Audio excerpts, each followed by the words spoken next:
So it sounds like what you're saying is that there's an operational aspect and a financial aspect to every company, and we did a pretty good job of teaching people how to become more efficient on the operational side, but a pretty poor job of educating them on the financial side of the business and how those two tied together. You're spot on. I mean, you're exactly right. And every CEO should ask themselves the question, okay, how am I evaluating my people? Are my evaluations strictly product and service driven, or do I incorporate part of the company's metrics to measure the overall success of the organization? And how did that evolve into the great game of business? Well, what happened is that they're having this aha moment, saying, why do we have two sets of metrics? Why don't we just have one set of metrics? Because if we have one set of metrics, okay, then we could create sustainability, then we could create opportunity, then we could create quality of life. Why aren't we looking at the bigger picture?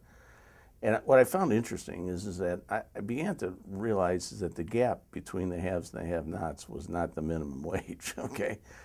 It was the whole idea of ownership. It was the whole idea of equity, all right? That there was such a concentration on the investors, whether there was the debt of the financial people or private equity or anybody else, public investment, that really saw that the path to incredible wealth is a result of the ownership concept of it.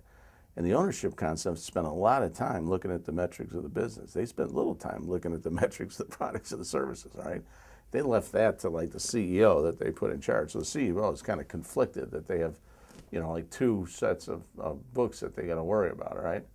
And I thought, this is ludicrous. Why don't we just bring it all together and create this incredible productive organization, and then allow people to have that, to think a little bit. See, when I was running companies, I was focused on labor, overhead, and material. That's what I was focusing on, right? And when you focus on labor, overhead, and material and work order, you really wipe out intellectual contributions. You wipe out the intelligence of the person on the floor. And what I wanted to do was figure out how to capture that intelligence.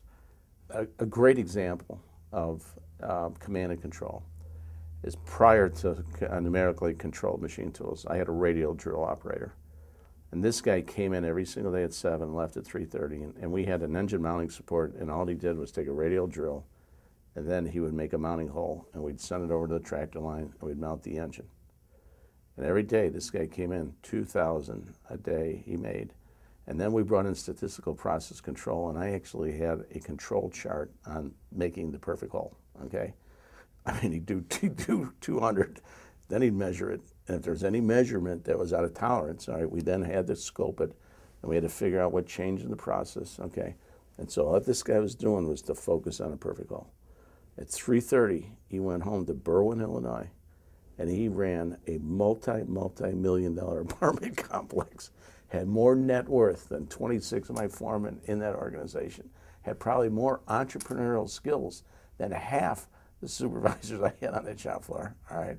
And yet we came in here and we had him trying to make the perfect hole. We got nothing from him in terms of innovation, nothing in terms of creativity.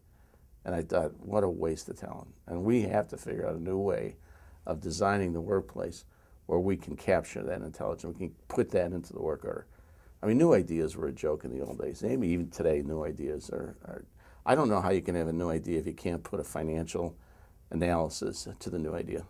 The biggest problem I think we've had with new ideas in businesses is that we diminish ideas, okay, because we look at them as being foolish, and a lot of them are foolish, but we have not taught the person how to do an analysis on whether that's an effective new idea or not.